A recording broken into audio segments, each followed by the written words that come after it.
What's going on, everybody? In this video, we're going to talk about the three players that have really stood out since the pads have come on. And it's something we've been really looking forward to and excited to see what would happen when the pads came on. And there's a couple guys that we haven't really talked about a lot that are starting to stand out and starting to make some plays now that the pads are on. No surprise, it's on the defensive side. And by the way, if you're new to our channel, we make videos on the Pistons and the Lions.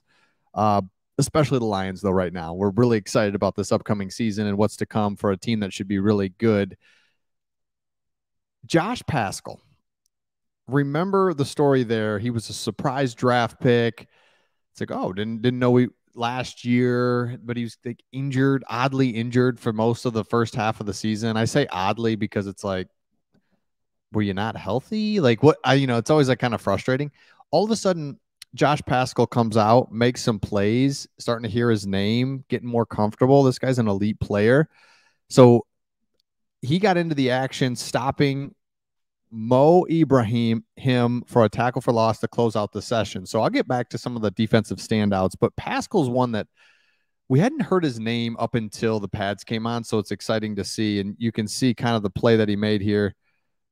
In the backfield, boom. And that's what we're looking for. You can see how he's a physical hybrid type defensive lineman where he's not a pure pass rusher, but he's also not a pure defensive tackle. He's kind of got more of that Trayvon Walker, if anything, that's firm, can get in there, set the edge, but also can get some interior pass rush as well. So Josh Paschal's one that we want to keep our eye on and don't forget about him. Another one is, and this is not a standout. This is just kind of a one that I wanted to mention.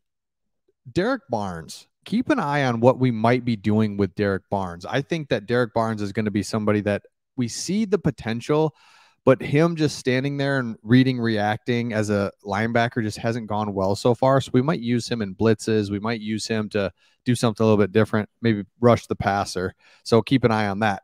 And then we've been talking about it, but Jack Campbell seems to be coming right in and playing very well.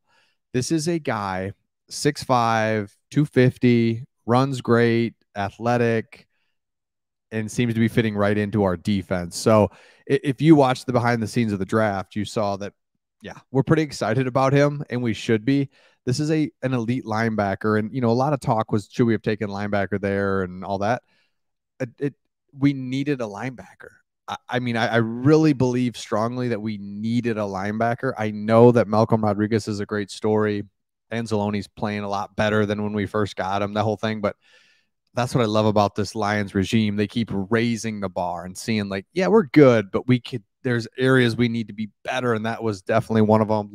Running back as well was another one. So I've given you Jack Campbell, also Josh Paschal. And the other one is no surprise, right? We're just talking about standouts. And a lot of guys have actually stood out. But for me, these are just a couple names that I keep seeing. I'm happy to see that Josh Paschal is really standing out. Happy to see that Jack Campbell, Laporta, that's just an extra credit one, is really doing well. But the other one that you cannot deny, and I'll get to another extra credit one, is Amon-Ra St. Brown. It's going to be interesting to see what we really have in this guy because he's coming into year 3. Everyone's really excited about the chemistry that he's building with Goff. That's all true. He's strong. He's fast. He's physical. He's mentally strong. He's very smart. He checks every box. And the reason you don't really think of him is because he's a physical specimen. He's not tall, basically. Like, he's not overly tall.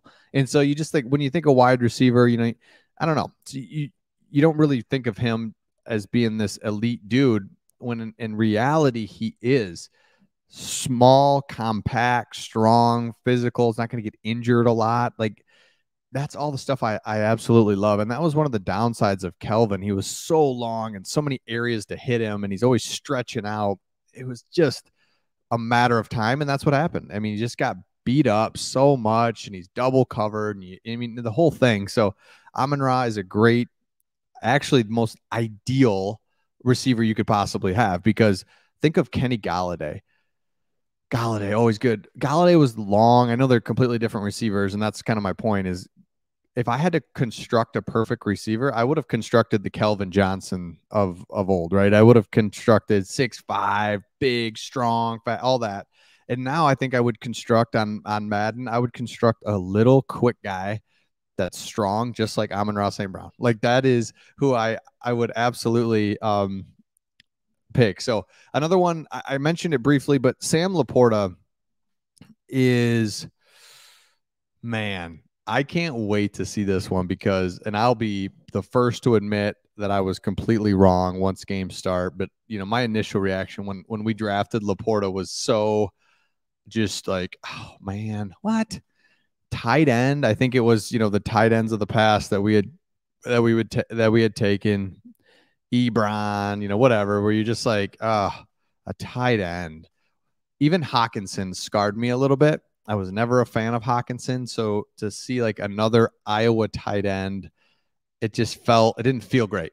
That's all. Didn't feel great, but then you start watching him, seeing how he works, physical, fast, great teammate, leader.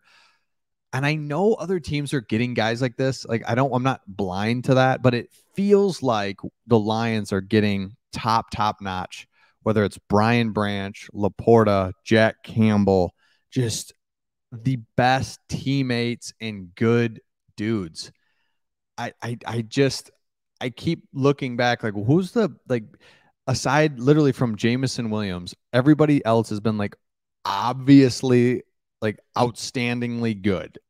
You know what I mean? Like off the field, like way too far good almost. So he's another one. I can't wait to see what he does on the field. Is Laporta, and then the other one that I think really has been standing out that we've touched on and we love, and I'm giving you more than five. I'm just kind of going all over the place at this point. The other guy that stood out in training camp, and again, since the pads came on, the pads don't matter with Goff, but Goff, we've talked about this. His in the team portion and what he continues to do is just so good. He's so accurate, strong, command of the offense. And again, that's another one where you just start to wonder, what if he's a number one overall pick? He's gone to a Super Bowl. He's outdueled Patrick Mahomes.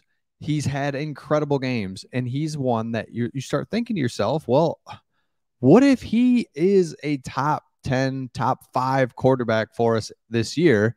Well, then, like, we're sitting great. We're sitting really good. So let me know your thoughts in the comments on this. I can't wait to see more information as we get into a preseason game and see some of these guys like Mohamed Ibrahim.